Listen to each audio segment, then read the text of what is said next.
Welcome, everyone. This is Pat Bailey, Director of Training at Out and Equal Workplace Advocates. You're at our 2017 Town Call Series, Engaging the Next Generation of LGBT Leaders in Your Workplace. This is a broadcast audio, and you should be hearing us over the speakers from your computer and your headsets. Be sure to turn the volume up. If you have problems hearing or it's not coming through clearly, go ahead and chat in, and we can give you an alternative number to call in. If you have any questions or comments during the webinar, please go ahead and chat those in on the chat box on your left-hand side. There's a message box in there. Those will get to those, and we'll add them. We also are going to have some polls, so when a poll comes up on the screen, you go ahead and respond to that and hit submit. We will be recording this session, and it will be available in a follow-up email that we send out, as well as the slides. So we thank you, everyone, for joining us today. And just a few announcements before we get started. We are having our last of our virtual summit series, which is our call which covers some of the best workshops from the 2016 Workplace Summit. And the last one we're going to do on February 28th at noon is Who is Your Inclusive ERG Excluding? And we'll be talking to our friends from Deloitte who will be sharing some of their expertise and insights on that. We are introducing a new course on March 24th. It's called Building Bridges to LGBT Cultural Competency 101. This is a 1-hour fee-for-service webinar from 11 to 12. This is a very introductory course, so if you have some new folks or allies or new ERG members who might be interested in taking that course, it's going to hit the high-level portions of Building Bridges, which talks about terminology concepts, business case and allies and planning, and then there's going to be a more advanced version of that. The 201 course is going to start in April. That's listed further down in the calendar. Also, we're still taking sign-ups for the Executive Forum. We have the executive class, senior class, young professionals, and allies. So you can still sign up for that. The information's there. That's here in San Francisco. It's a 3-day session. And it ends with our Momentum Leadership Gala on March 29th. Next month we'll be doing a town call on self-ID, and then of course the summit coming up in October. So we hope that you'll join us for any of all of those that you can to continue working on LGBT workplace equality. We do have some breaking news. Yesterday the Trump administration did issue the executive order that canceled the federal guidelines that President Obama had put in place regarding the Title IX protections, which gave transgender students the right to see in public restrooms at school to match their gender identity. It looks like we've got a resource there from National Center for Transgender Equality, NCTE, that this is impacting about 150,000 13 to 17-year-old transgender students. It's overturned a letter that was sent out by Department of Education and Justice, but there's still protections in place. Students are still protected under Title IX, just the guidance around restroom are not quite as clear. There are state laws that are still in place and policies. We've put one of our map up there. You can see that there are 20 states that have transgender protections. And we know that the Gavin Grimm case, in terms of the young man who's challenging restroom use, is still going to be heard in March in the Supreme Court. And it's a good opportunity to talk about the schools and policies in your local area, get involved talking to the school boards, and providing support for transgender youth through our community events. So just we'll keep you advised of any other positions and changes, but this is a good opportunity, again, to be involved and to make sure that the rights and protections and safety of all of the members of our community are there. So let's get started on our call, and I'm going to ask the first question here since we're talking about generations. What generation do you identify with? So select one and hit submit. We'll see the results. There's about 132 folks on the call right now, and we've got about half of you have answered the call right now, the poll right now. Make sure you hit submit so you can see the answers. Are you a traditionalist born before 1945, a boomer between 46 and 64, Gen X 65 to 79, Gen Y 80 to 95, or Gen Z 1996 to 2010? It looks like overall we have about 35% in Gen X and Y and about 27% from baby boomers. It looks like we've got just about everybody in on that poll, so pretty evenly matched. The next question is also an identification question as well. How do you identify? And you can select all that apply. Lesbian, gay, bisexual, transgender, queer, ally, not sure. And if none of those fit, go ahead and chat in your answers. It gives you a chance to practice with that chat box and to provide some of the other terms. We know that self-identification is an important part of talking about working through the generations in the workplace. Looks like we've got about 40% gay and about 39% ally. Mel says trans non-binary. We've got lesbian is 15%, queer 8.4, bisexual 6.4, transgender 3.6. I see poly in there as well. Stacy chatted in. And again, it looks like we've got just about everybody in. So thank you. That helps inform some of the discussions that we're going to be having and gives us a perspective on you as an audience. So thank you for being part of the polls. I'd like to introduce the panel real quickly right now. These are going to be our three presenters who are going to share with us, and I'm going to give them just a second here to introduce themselves. So Shraddha, why don't you start off there? Sure. Good afternoon, everyone. My name is Shraddha Pai. I'm a software engineer at Deutsche Bank.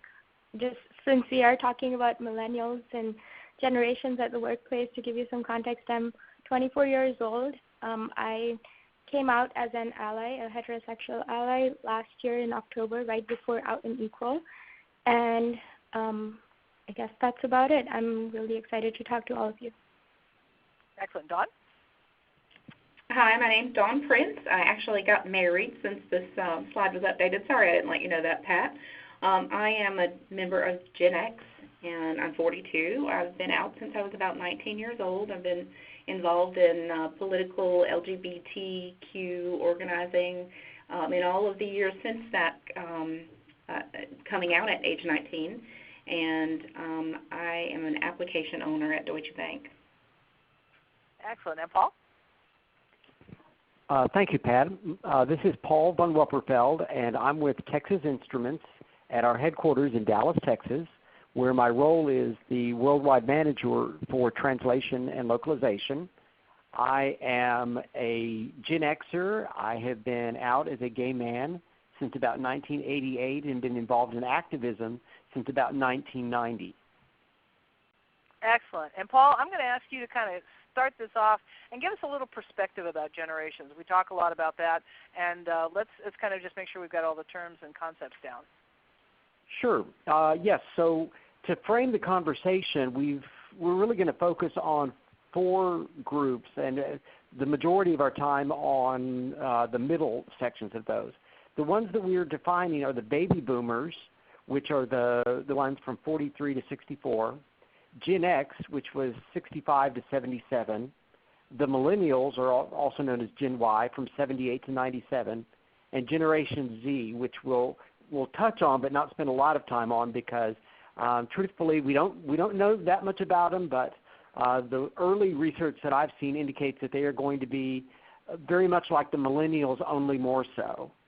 The baby boomers are the me generation, the group that came up and came of age during some of the events of the 1960s, whereas Gen X is more the children of that group, the first of the generations that grew up with both parents working.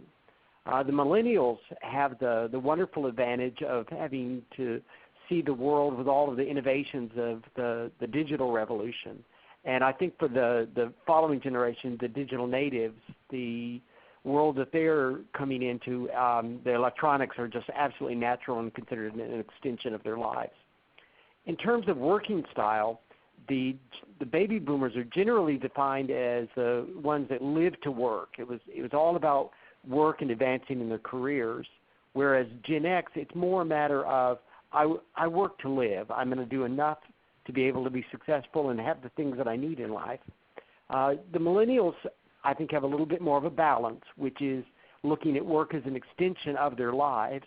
And the Gen Z, as I said, we're really not sure yet because they are just now entering the workforce, but probably in a year or so we should know more about where they're going.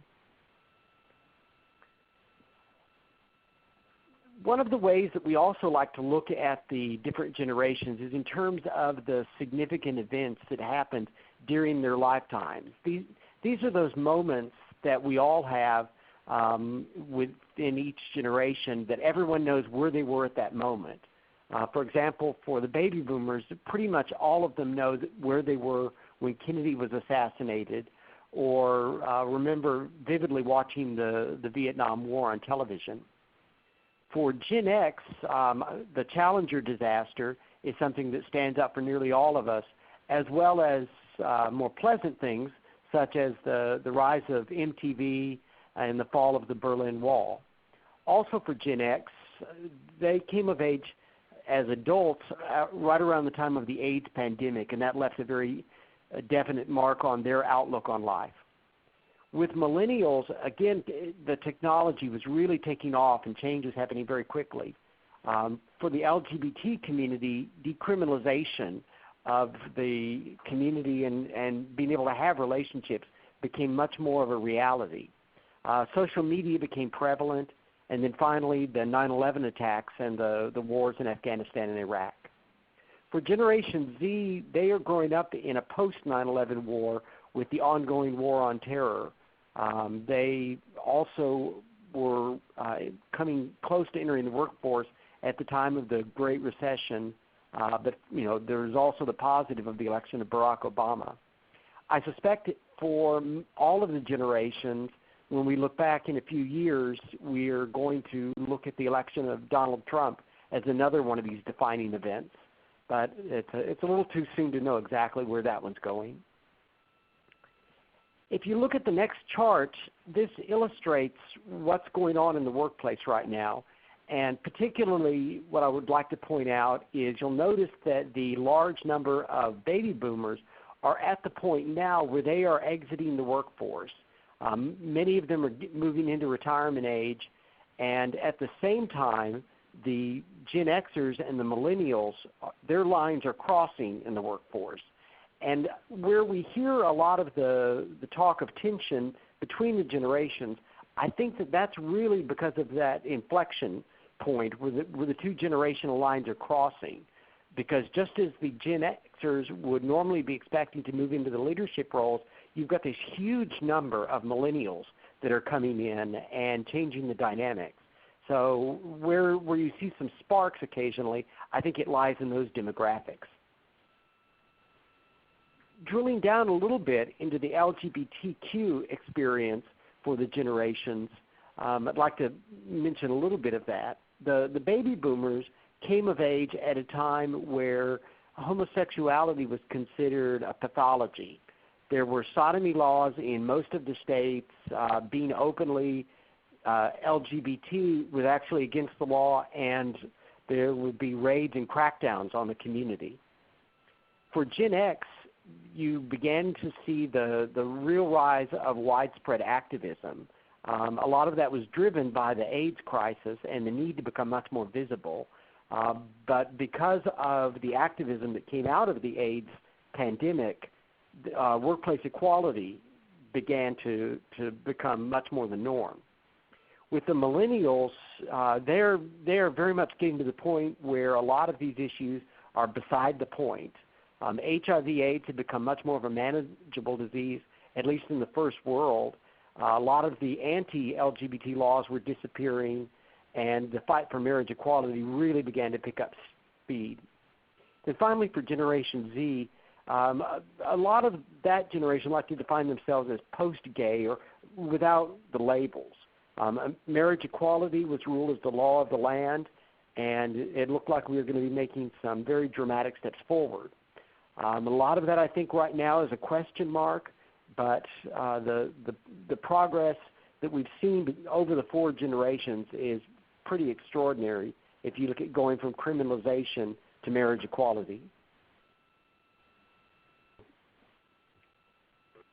Excellent, thank you. That great overview on that, Paul. I want to take a little time to talk about each of you now and kind of what were the key factors in your life that kind of shaped your life growing up, and then how did you get connected? You mentioned a little of that, all of you, in your intros, with LGBTQA, especially around the workplace. So, Shraddha, why don't we start with you? Sure. So to give you some background, I actually grew up in India most of my life. So I moved to the United States when I was 17 for my undergraduate degree.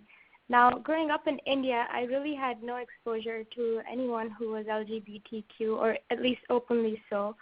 Most of what I had seen or heard of was through the media, through movies, through the news.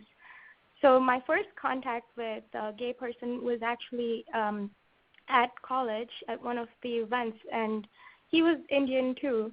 And at first, many of our friends were really confused. We didn't know if he was actually gay or he was just really a big activist in the LGBTQ area. But we had our questions, and a lot of times, like, we were afraid of asking him questions just because we didn't want him to think that it was that we were curious about his personal life. But eventually, in college, I think in the sophomore or junior year of college, he came out as gay, and then he was very willing to answer questions, and he was very open to sharing about his coming out story. So that was my first experience having a great gay friend. And I realized that, you know, even though I had not been exposed to the community earlier, there may have been some people in my life who I've met before who might have been in the LGBTQ community without being openly so. So in college, once I graduated college, I really wasn't very involved with the community. But when I came to Deutsche Bank, I met Dawn, and Dawn was the first person who I knew within our center who was openly lesbian. So I went up to her and I asked her about DB Pride, and she was very welcoming. She told me about the DB Pride organization. She gave me this ally card, which basically talked about what you can do for the LGBT community and also Deutsche Bank as a DB Pride ally.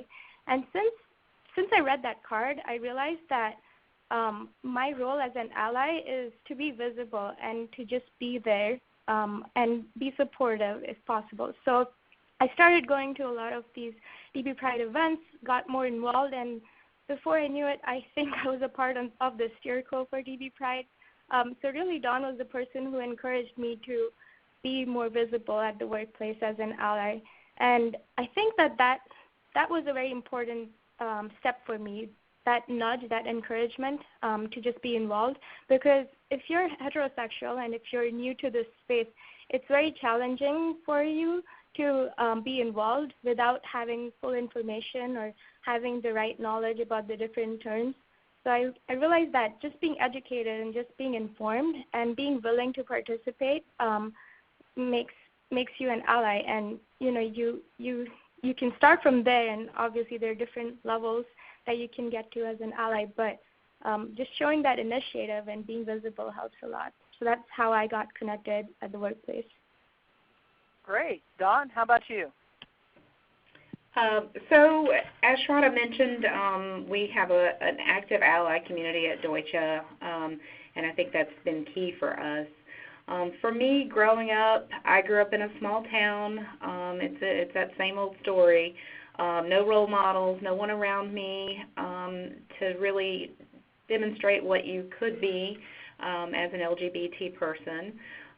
Fortunately, I branched out a little bit in my middle school years and went to a school about 2 hours away by bus every day, a long bus ride. It was about an hour away, but 2-hour bus ride. So 4 hours on a bus every day. But it allowed me to be around people from all over the world. It was the first time I'd ever met anyone from another country or whose parents were from another country. And that really opened my view of what was out there to discover. I went back to my base high school, so that kind of closed things down for me a bit. And given that I had seen a little bit of what might be available, I reached back out to broaden my horizons on my own.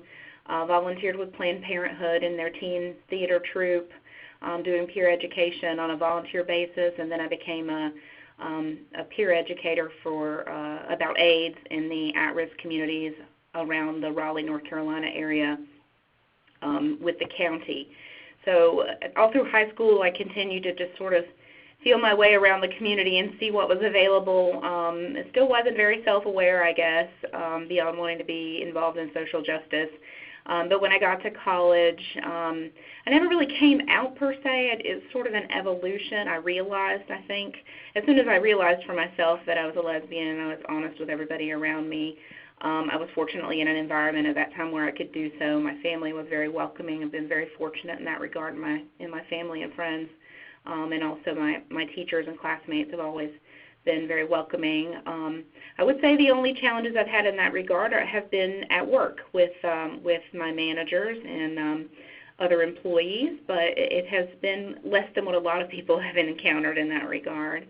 And in the university community, I quickly got involved in the LGBT organization there. They were struggling. My freshman year, I got a work-study job working in their library.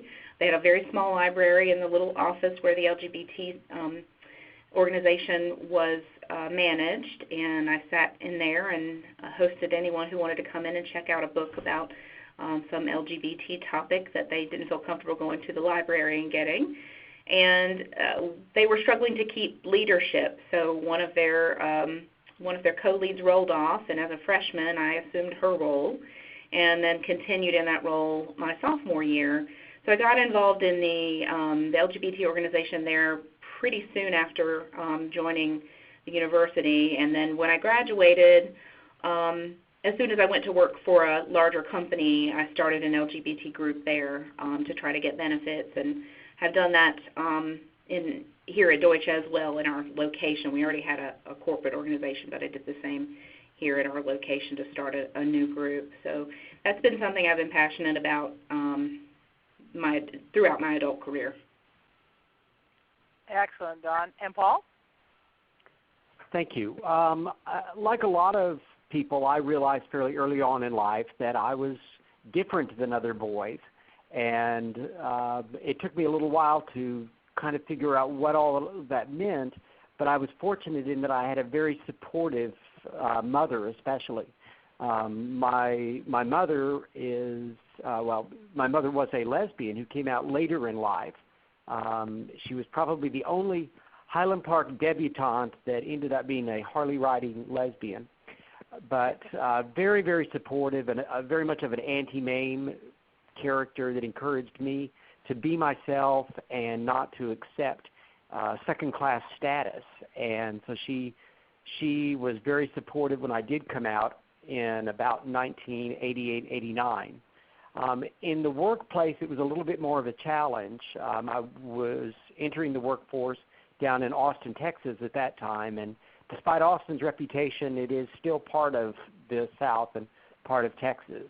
I was actually terminated from one company because my manager found out that I was gay, and she was not okay with that.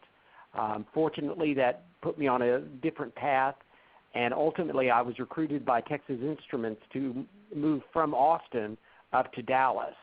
I decided at that time, though, that I was not going to be in the closet after all the activism that I'd been doing for the previous 5 or 6 years. And one of the conditions of my accepting employment at TI was that I would be out and that would not be a problem. So with that, my husband and I moved to Dallas, and we have enjoyed working at TI for 21 years.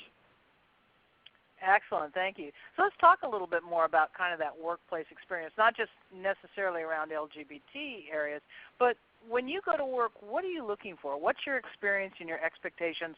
What's the priorities? What does you want your career to kind of look like? And Dawn, why don't we start with you on this one?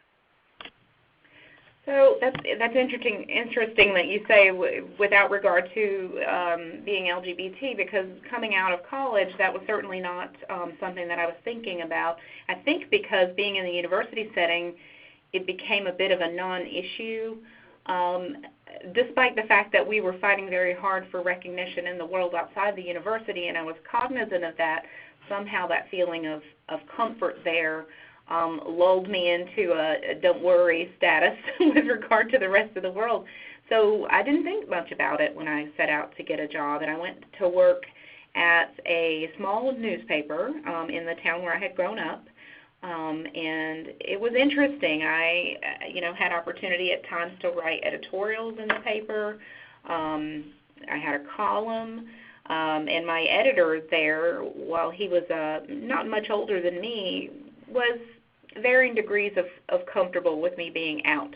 I've always been sort of unapologetically out, and he was less so about me being out, so that was interesting. But from work, I think I've just always expected to be able to, use my skill to the best of my ability, to the best of the company's benefit, and to be treated equally with regard to gender, sexual orientation,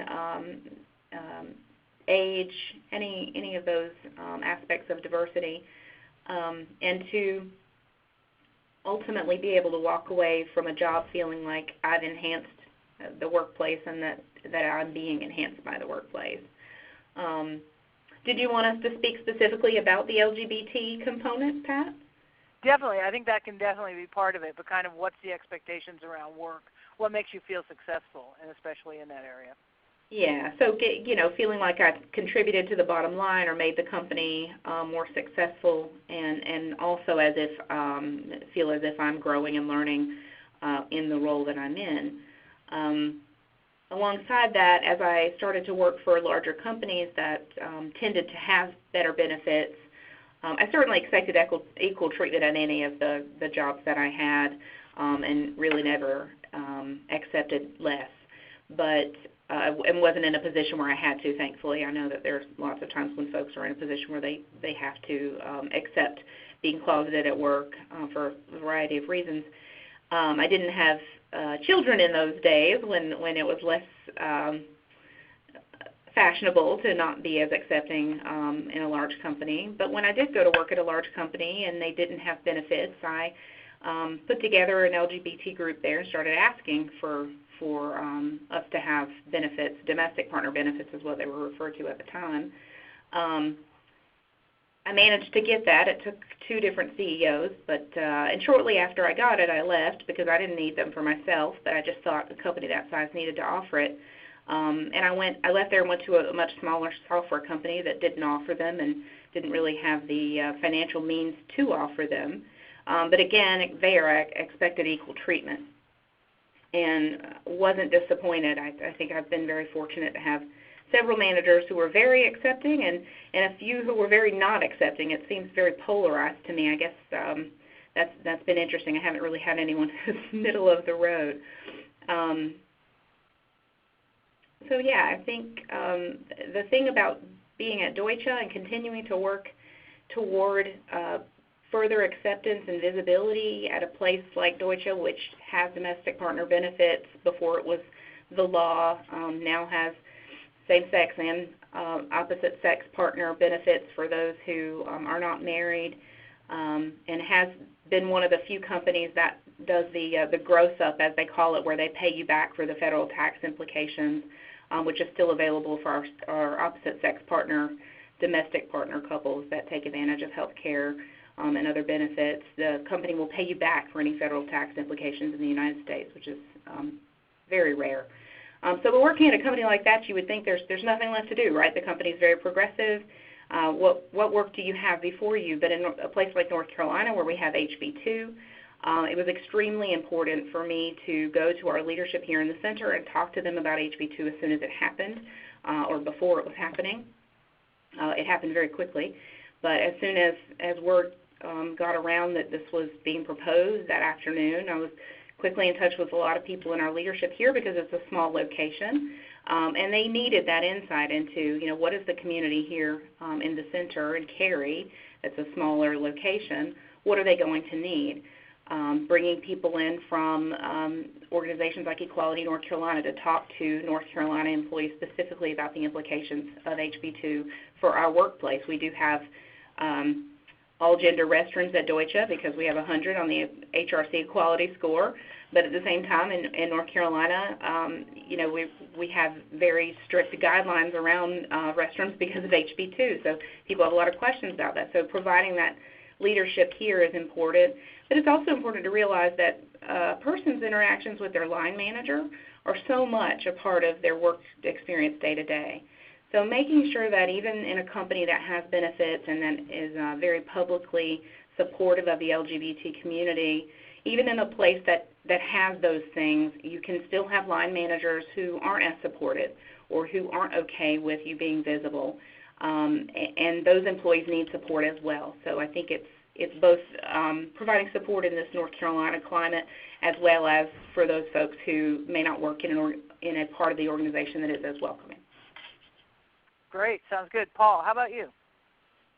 Sure, thank you. Briefly, I would say that I've been fortunate to see the evolution within TI of going from not really even thinking a whole lot about LGBT issues or diversity all that much at all, to the point where we are very, very active in promoting diversity, not just LGBT, but pretty much all forms. In the 21 years that I've been at the company, I've had the opportunity to basically grow up and do a career with the people that are now moving into leadership positions. And because we've been able to establish those personal relationships, a lot of them know, they now know a gay person, they know lesbians, they know people that are out and, just trying to get on with doing our jobs and living our lives. As a result of that, I think that it's made our concerns and our hopes and our fears a lot more real to them, to the point that the company has been very much vocal about its opposition to some of the anti-LGBT initiatives that are coming out of the government, and very clear that caring for its employees and the community in which we do business is important. Not just because it's necessarily good for the bottom line, which it is, but because it's the right thing to do for the employees. And I can tell you that the response from employees when they hear that message and they see that their company is standing with them, the loyalty that generates is just unbelievable. We all have days where we are less than thrilled with our jobs. Otherwise, they wouldn't pay us to be here.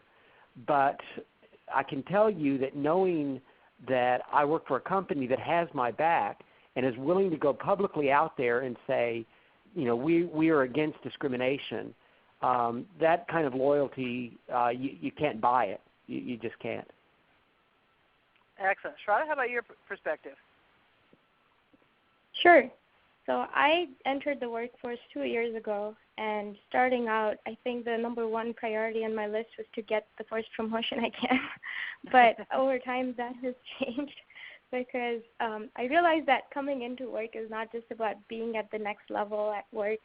I realized that you have to spend these 8 hours in a day with people you may or may not like around you and still work towards a common goal. So knowing that, now I think what I expect out of my workplace is to be able to help people around me. I think that it's really important to get to know your colleagues and to truly get to know them, not just know their working style or, how they do on a day-to-day basis, but get a little personal with them, because it's only when you make those true connections with people that they open up to you and they really feel like a part of a team. So that's my number one priority, to help people and to get to know the people around me.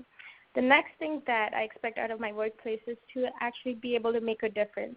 Now, knowing that I have a good team to work with or people to work with who I may or may not like necessarily, at least at the end of the day, if I know that I'm making a difference to what I'm doing, whatever it is, if it's working with an ERG organization or if it's building software for Deutsche Bank and making sure that the software has less bugs and works as it's supposed to, I think having that element of making a difference really helps me focus my energy.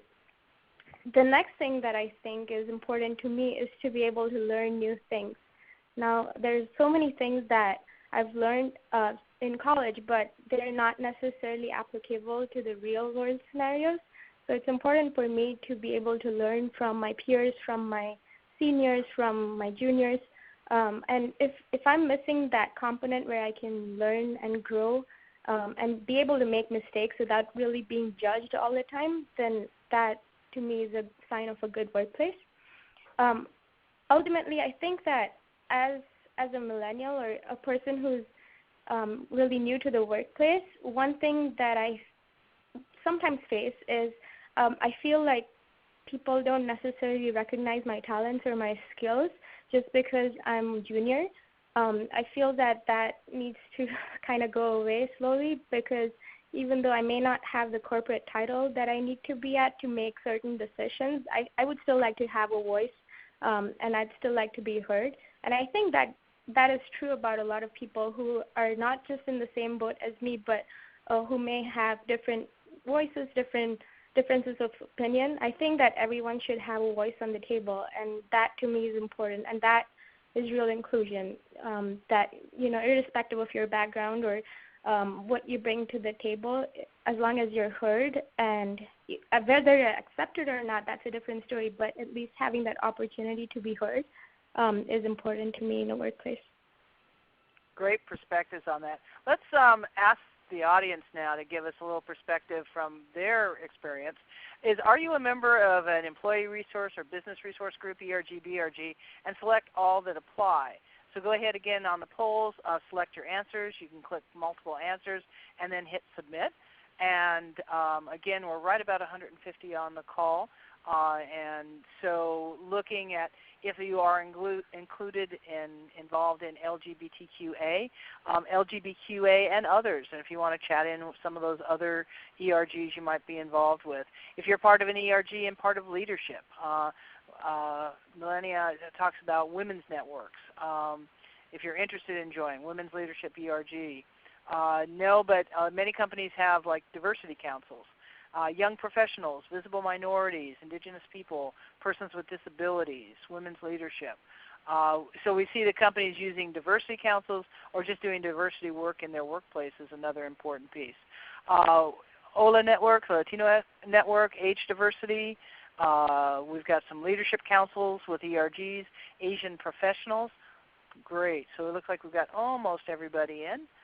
Working with the communications as well within your organizations, Veterans Network and the Women's Network. Great. Looks like overwhelmingly on this call we've got about 57% LGBTQA, and then next would be yes and part of the leadership. So what I want to ask our panel now at this point is let's talk about the ERGs and how important is that in the workplace. Obviously you're involved in it, but what difference does that make for you in your work-life experience? So Paul, let's start with you on that one. Sure. I've been at TI pretty much for almost the entire life cycle of our employee resource group, or within TI we call them diversity initiatives. And it has been really a remarkable experience to see us go from the point where we had to meet off-site unofficially to the point now where we are recognized as one of the leaders within the diversity network at the company. One of the things that our group set out when it first formed was the value of networking with the other initiatives and forming those human connections so that we could all support one another and be able to learn from one another. And I'll say that, frankly, some of the best relationships that the TI Pride group has is with the Muslim Employees Initiative and the Latino Employee Initiatives, because we both kind of feel like we're in the crosshairs right now. I would add that being able to work with the other groups and to share your hopes with them, it's absolutely invaluable. I touched on it earlier, but there are days where if it was not for the employee resource group and the other LGBT people and our allies at the company, I would be very frustrated. But it's always that magnet that pulls me back in, because I know that however bad my day might be or however challenging an assignment might be, the good that we're doing as part of an employee resource group, it just outweighs that. It makes it all better, and there's always somebody to talk to and laugh with or commiserate with. So I would, for personal reasons, encourage people to be involved. In addition to that, I would recommend getting involved in your employee resource group because of the access that it gives you to the leadership within the company. A lot of people that are very junior in their careers are able to sit down in settings with our CEO or senior vice presidents or vice presidents because of the diversity initiatives. So, even aside from doing good and feeling good, it's probably the best career move you would ever make to get involved with your LGBT or ally resource group. Great. Shraddha, and you? Sure. I think I agree with a lot of what Paul said about being able to learn from one another and create a network. I think being a part of multiple ERGs within my organization has helped me not just meet new people within the workplace with different perspectives, but also has given me access to the leaders within our company who I may not necessarily have access to or be able to talk to on a day-to-day basis. I think one key thing that I learned from my LGBT organization, DB Pride, is just different types of terminology. We have a lot of educational events, and Dawn does a great job posting resources, news articles, whatever resources are available to keep us updated and informed about the happenings in our community and how we can reach out and make a difference. And I think that that's really important. Just sometimes it's as simple as just being a part of a mailing list. You don't realize the importance of just being able to get information at your fingertips because someone really is out there and caring about sending this information to you. So I think that's one impact that the ERG has had on me.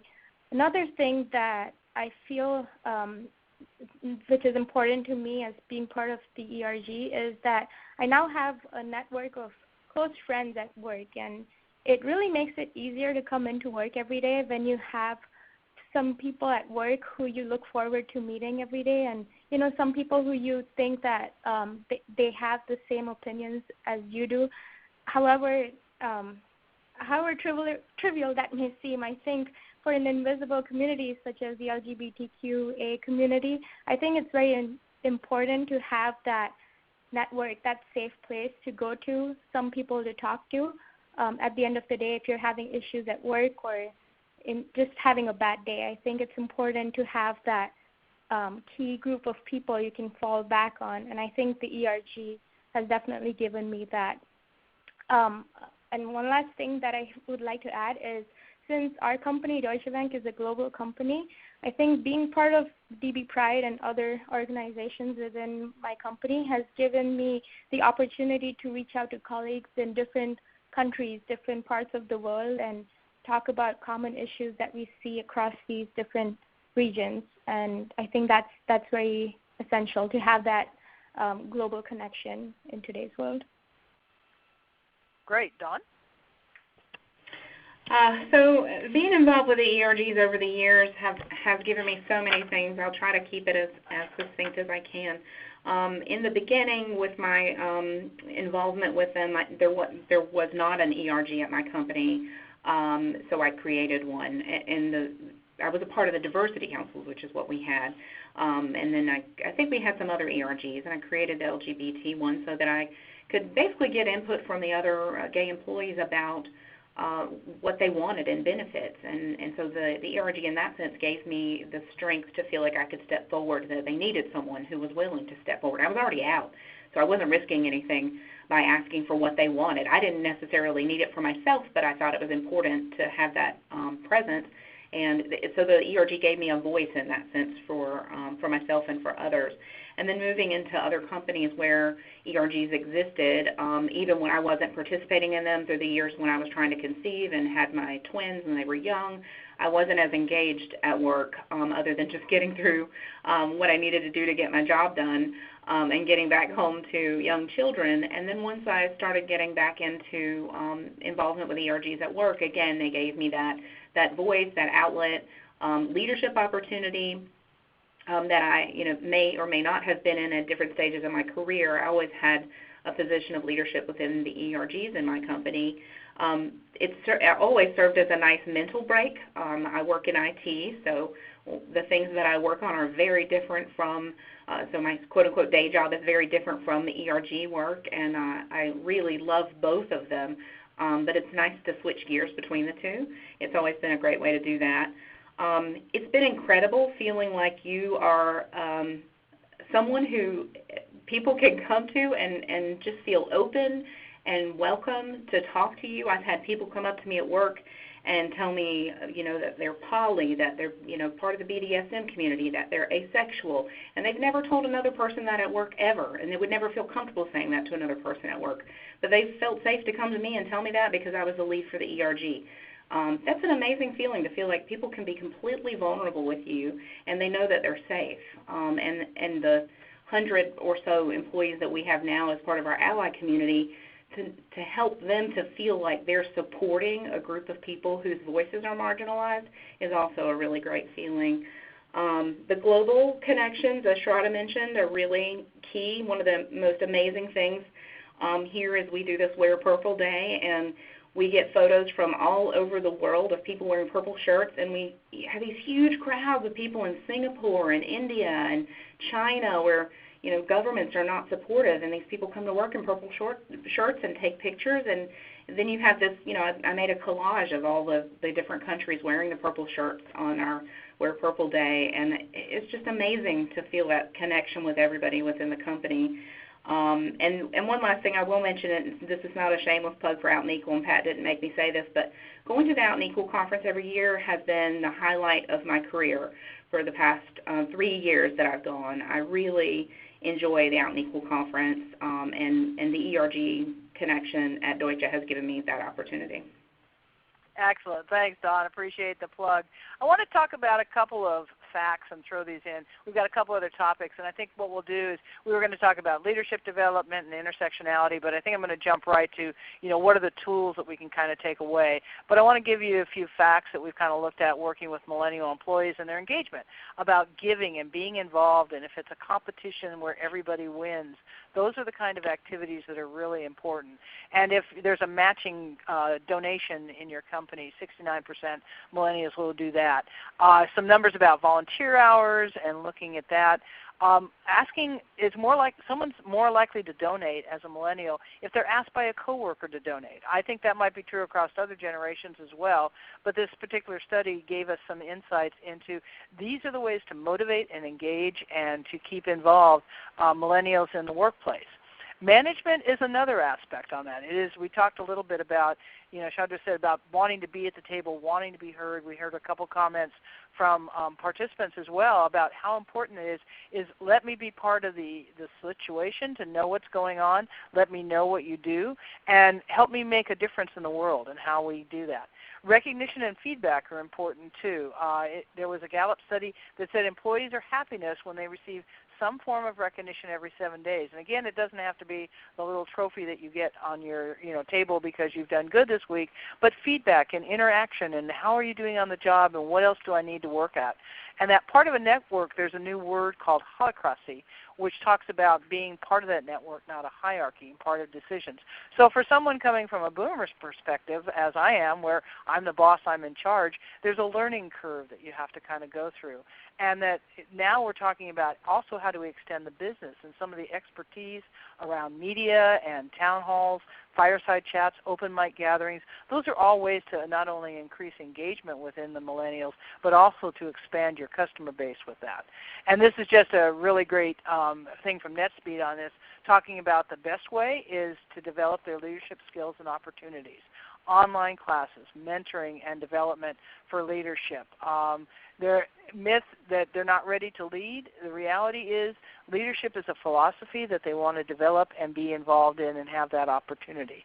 So let me jump over here, and I'm going to jump to the question we have about what tools to take away. If you had the crystal ball and you were able to tell everyone, hey, this is the way I think you ought to handle business so it speaks to me, myself, but also my generation and make this a better workplace, big ask here. Paul, why don't you start on that? What would those tools be? Well, first of all, I would say you've got to meet people where they are and understand that when we are talking about people of different ages and generations in the workplace, they have different working styles.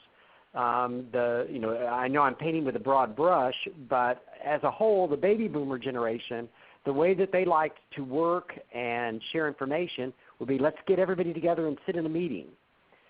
You get to Gen X, it's more about, just tell me what you want me to do and let me do it. I don't want to sit around and talk about it. With the connected generations, the millennials and the upcoming generation, it's much more of a sociable thing, but it's more of a mix of the social life. It's, let's meet for coffee and talk about this, or, let's go out and do a team building thing and do it. So it's a matter of finding where the comfort spot is. And in some cases, it might actually mean doing all of those things so that you can reach people where they are. One thing that we try to do is to schedule different kinds of events that are a mix of social and professional development and family and political, because people are at different points in their careers and they're looking for different things. Where we can put together an older employee with a newer employee to do some mentoring, that's a great way not only to help them build and advance their careers, but also to share some of the experience of what it was like being an LGBT person in the 80s, 90s, and then also what's it like as a new person coming into the workplace.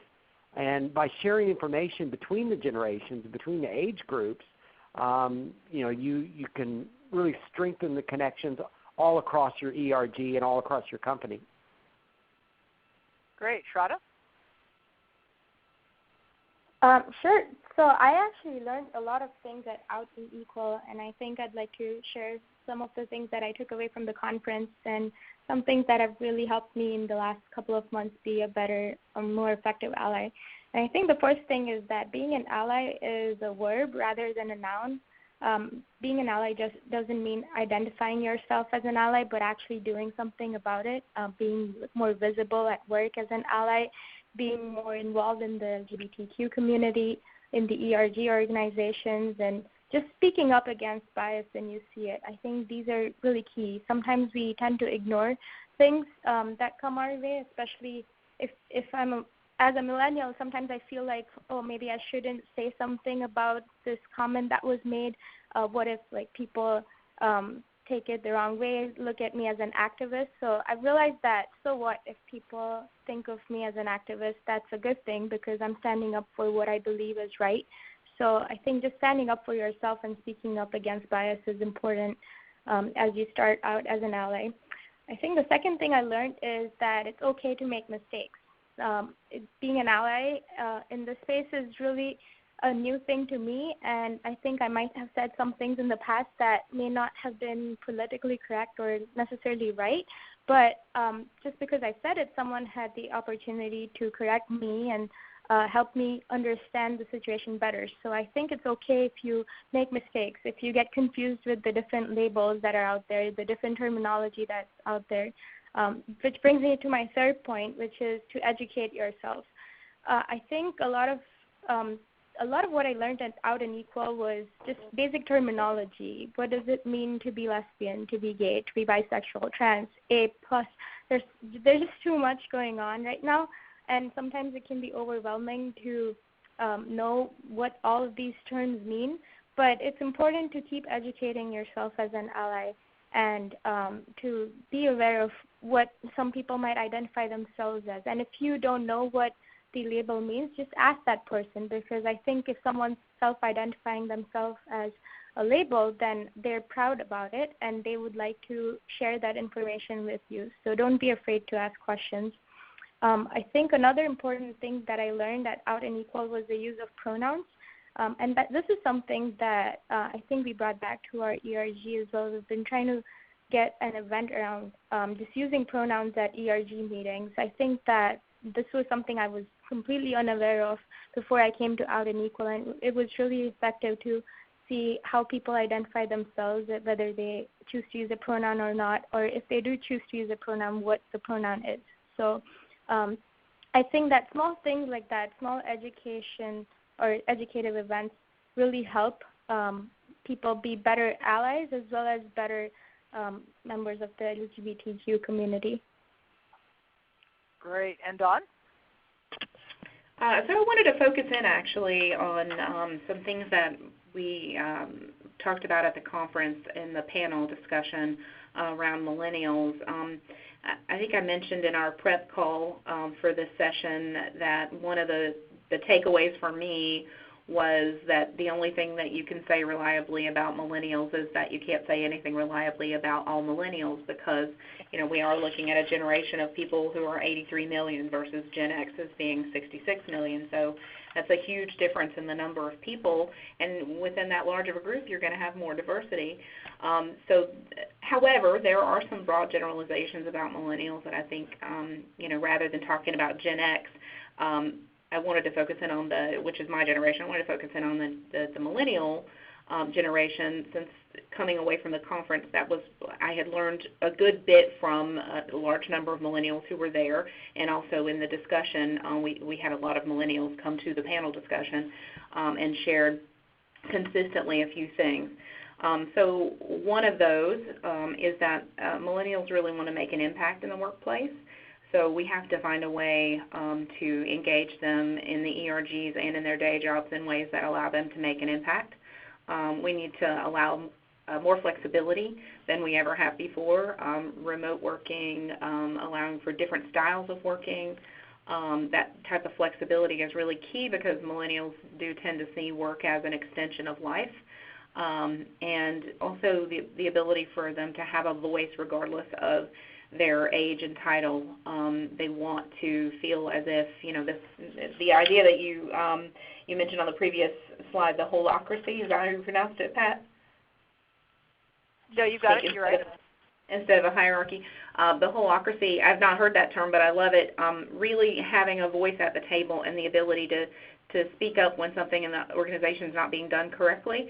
That's been so refreshing to me to have millennials come forward and talk about things they want to see. The woman that approached me about doing an event on asexuality was a millennial, and she was so forthcoming about that and had so many great ideas and was not hesitant at all to bring that forward in a large setting and just ask people to, help out with getting the idea in front of others.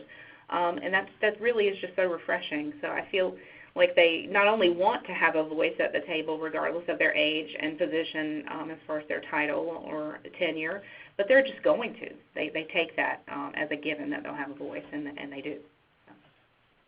Great. Let's jump into a couple of Q&A. We can get a few in here before we have to close. Chandra, you mentioned an ally card, and Dawn had given you that. What's that all about, and is that something you can make available for our audience? Sure. So basically, it's just this little card that has the rainbow flag on it. It says Deutsche Bank Ally for my LGBT colleagues. And on the back of the card is a list of things or that says what the role of an ally is. Now, I don't have an actual photograph of the card with me, but Dawn, do you know if that's something we can share? I don't know if there are any restrictions. Yeah, we can absolutely share it, and it goes through a lot of what Shraddha talked about earlier as far as the role of an ally, and speaking up being one of those things, because we want people to be really clear on the expectations around what it is to be an ally. That's great. Excellent. Another question came in about, do you have expectations as employees that your employers are going to be very public about their anti-discrimination efforts when they're in place? Paul, why don't you start on that one, and then we'll go back and check what Deutsche Bank is doing. I'm sorry, could you repeat the question? You cut out a little bit. Sorry about that. Talking about as employees, what's your expectations about your employers being public about their anti-discrimination efforts and what they're doing? What do you expect the company to be doing? I would expect the company to speak up in defense of its employees. Currently in Texas, and I know this is going on in other states as well, there are a number of extremely anti-LGBT bills that are in front of our legislature. And I expect, and I'm pleased to report, that our company joined in a coalition with other businesses in opposition to those specifically. And the statement that they made is that anything that discriminates on any aspect other than performance is against our corporate culture. And, I'd hope that all of the companies that we work for would be similarly forthcoming in protecting their employees from any sort of discrimination inside or outside the workplace. Great. Shraddha and Dawn, how about Deutsche Bank from your perspective? So I think specifically in North Carolina, the HB2 is the more recent avenue in which we've had Deutsche speaking out. We had the company let our legislature know that we won't be making any expansions in North Carolina until HB2 is fully repealed, and they've been very steadfast in that resolve. And then Deutsche issues amicus briefs from time to time on things like marriage equality and weighs in on things of that nature, and they're very public about their stance, and that is what I expect. Shraddha? Yeah, I totally agree with you, Dawn. I think it was really powerful when our CEO was here last year, around the time when HB2 was announced. He made a very public stance at our meetings and told everyone that we are absolutely against what's happening, and while our commitment is to expanding carry, we won't be doing so until the law is repealed. So I think that was very good to hear coming directly from our CEO, and I think that I expect to see DB being very public about this and all other ERGs while recruiting as well. I think one of our strongest suites is that we have a very good ERG program and a lot of diversity and inclusion activities going on throughout the center, and that's something that Deutsche Bank definitely prides itself with. So I agree. Excellent. Excellent. Let's get real quick, short closing comments. Any last thoughts, Shraddha, that you want to add to the discussion? I think one other tip that I would like to mention about, I guess there was a question about how do you help allies stay involved with the LGBTQ community. So I think I'd like to answer that question as my closing comment. And really what you need to do to be a good ally, in my opinion, is to make it about you. How would you feel if you were put in a spot where you were a part of an invisible community, where you didn't have a support system to go to, where you didn't really know what to do because you were not able to bring your entire self to work to? Think about that. Have some empathy and think about what you would do to mitigate that issue. I think all of us have in our lives at one point or the other faced some kind of discrimination, some kind of bias just because of our personality types or just because of the way we are. And I think if you can look back on that experience and try to relate to other people who might be in a similar situation, that would help you, understand people better and just know what to do if you're put in a similar situation. I don't know if that helps, but that's something that I keep in mind. I always try to think about what if I were in this situation, how would I deal with it, how would I react to it, and what would I do to help others in my situation. Excellent. Dawn, how about you? I would really echo a lot of what Shraddha said, and I think you're seeing that in a lot of the ERGs, that the ally programs are becoming more and more prominent. And frankly, I wouldn't have an organization here in Cary if it weren't for the allies, and we won't have more people out of the closet here at work until they feel comfortable in that ally program that we have here. That is probably 95 of our 100 people, if not 97. We wouldn't have an organization to support those who are out. So beef up your ally programs, go to these ally trainings, get to the Out and Equal conference. There's lots of sessions there on how to do that because that's the first step in getting your ERG to a point where it's viable. Great. And Paul? The only thing I would add is, for heaven's sake, the generations need to work with each other and learn from each other.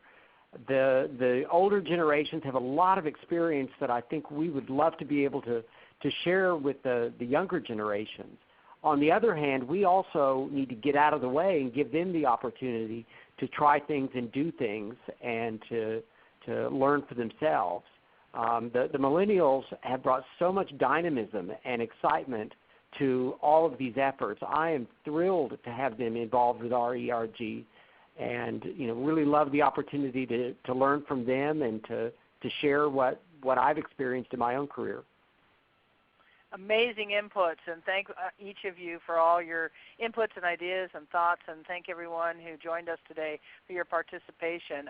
It's been a topic we could probably go on, and I'm sure we're going to see some more of those workshops at the summit this year in Philadelphia. You'll get a chance to answer a short survey at the end of the call, and our next town call will be next month, March 31st on self-ID. And if you have any questions about training, please contact myself or Daniel. And we, again, thank you for joining us today, and we'll see you next month.